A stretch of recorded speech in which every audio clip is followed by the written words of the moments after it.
ليه ألمانيا يدخلها صعب؟ ألمانيا يدخلها صعب لأن ألمانيا مش بلد عشوائية، وألمانيا للأسف مش فاتحاها سداح مداح، أي حد يقدر يجي ويخش ويقعد ويتعامل. ولأن ألمانيا يدخلها صعب كمان لأن لغتها صعبة، للأسف اللغة الألمانية صعبة. الناس بتبقى جاية بي اينز وبيتس فاي وبتواجه صعوبة جامدة جدا في التعامل هنا في الشارع والتعامل في الشغل. فللأسف ألمانيا يدخلها صعب ولكن حاليا ألمانيا مسهلة الدنيا. ألمانيا عموما حاليا مسهلة الدنيا إن أنت تخشها بطريقة سهلة وبطريقة شرعية.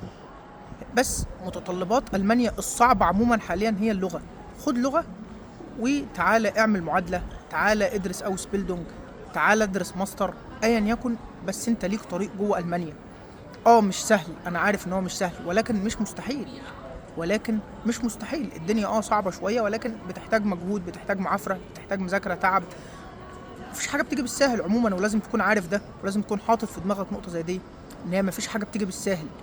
ألمانيا دخولها صعب للي مش معاه لغة، طبعا لازم يكون معاه لغة قوية جدا عشان تبقى الدنيا إلى حد ما سهلة شوية معاه، وعلشان يقدر يتعامل ويقدر يهندل الدنيا.